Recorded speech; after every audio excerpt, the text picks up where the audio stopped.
Hi, I'm Joe Farcetta. As a certified master inspector, I can't stress the importance enough of the need to test for water and water quality in any home that has a private well. You know, we here in the United States tend to take water and water quality for granted, but in many areas of the world, you can't take it for granted. It is considered a global dilemma, and in fact, the United Nations and UNICEF has named March 22nd of every year as World Water Day. 1.6 million children die every year from drinking water from tainted sources. So you say you own a home that already has a private well, or you're thinking of purchasing a home that has a private well, or maybe you'd just like to know more about well and water quality. Today we're going to examine both subjects right here on NACHI TV. One critical aspect of taking any water sample is identification of the collection point. In this case, the collection point is the kitchen sink. Second aspect of water sampling is to always remember to remove the aeration device. Now, depending on the type of test that you're running, this is usually required. There are certain tests, however, that would require you to leave the aeration device in. Once the aerator is removed, I would take a alcohol swab or Q-tip with alcohol on it and disinfect the faucet. Some states require the use of a flame to superheat the metal to disinfect it. After that, I would turn the water on. I would allow it to run until there's a noticeable change in temperature or until I have ensured that the well pump has gone on and started to fill the tank. As the water is running, I would take my container and fill it according to the lab's instructions. Another commonly overlooked source of possible water contamination in a home is right here.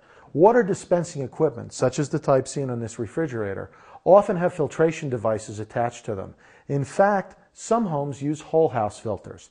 Now, the important thing to remember is that regardless of whether you use a private well or a public well or municipal water, there is a real need to change those filters quite often, once every 6 months, once a year at least, or as the manufacturer suggests.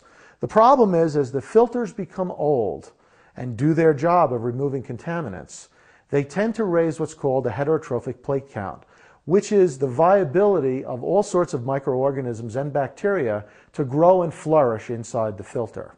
As water passes through that filter, the likelihood that the water passing out of the filter and into your cup is heightened.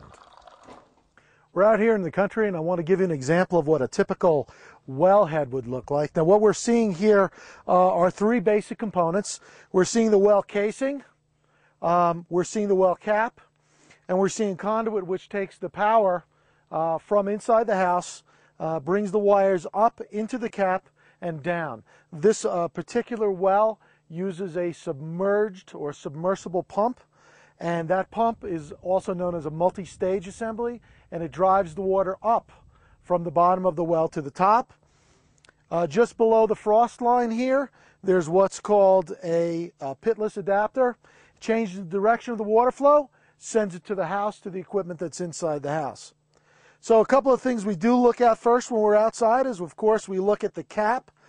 This cap is a sanitary cap. The reason I know this is that I've peeked up underneath it, and it does have a rubber gasket. I can also tell some other things about this well, specifically that there's a positive flow of water. The static level of the water has come up the casing and actually is trickling out the side of the casing through a drill hole.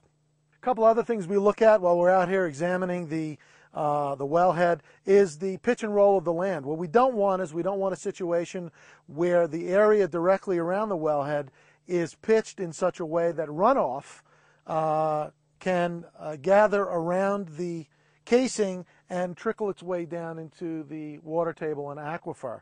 What we also have here on the property is we have some severe inclines where a lot of runoff is heading this way, and so we want to be particularly careful when evaluating the pitch around the wellhead. Another important thing to note when you're inspecting wells is the distance between the wellhead and any sanitary system that might be on the property. Now, one thing we do know about this particular site is there's no city sewers around here. We're very rural.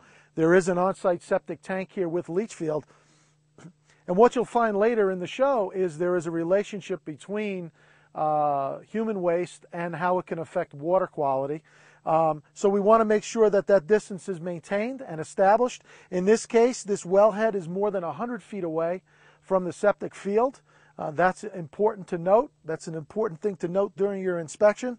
And it's important that the well be installed according to state and local guidelines as far as that relationship exists.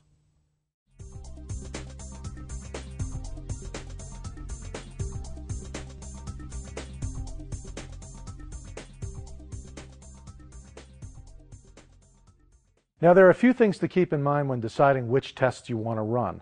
Some of them might be dictated by state, county, or local authorities, while others may be dictated by your own personal preferences or health concerns. For instance, one of the basic tests that almost everybody runs has to do with bacteria. So a bacteriological test would be concerned with coliform in the water. Coliform is most closely associated with human sewage on the property that's leaching into the water table or the aquifer. Another item you might be concerned with if you are nursing or if you have an infant would be nitrates and nitrites. Nitrates and nitrites can affect a baby's ability to absorb oxygen and can result in what's called infant cyanosis or blue baby syndrome. Other items of concern might be common metals found in the water, such as lead, copper, iron, or manganese. More sophisticated tests can also be run having to do with volatile organic compounds and hydrocarbons. If your well is located within a mile or so of a gasoline station, whether active or abandoned, you might consider also running some of these tests.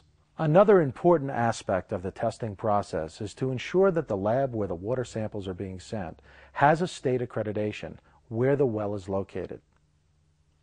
Other things to be concerned with include the care and custody of the sample. For instance, most water samples will require refrigeration. They also have certain parameters of time in which to deliver them to the lab. For instance, bacteriological samples typically require 24 hours to be in the hands of the lab or the sample is no longer viable. Other things to be concerned with is to make sure that the water sampler is following EPA, state, or local guidelines when gathering those samples. As far as knowledge goes, it's important for your well sampler and inspector to have knowledge about the well and about water quality. InterNACHI inspectors and certified well samplers have such knowledge. They're your best bet in getting a quality result from water sampling tests. Well, I hope you enjoyed today's show, and I hope you learned something from it. Drinking water is a great natural resource, and it's our responsibility to try and make sure that that water does stay clean and drinkable. It's also important to remember that if you're buying a home with a private well, you have a duty to yourself and your family to try and make sure that the water you're consuming is drinkable. We covered a number of topics today, from what can go wrong with water, common things found during an inspection, and even a little bit about the configuration of a well. I hope it was helpful. And also be sure and check your inspector's credentials. Make sure he's qualified to do what you're paying him to do, especially as it pertains to inspecting wells and taking well water samples. Thanks again, and thanks for watching NACHI TV.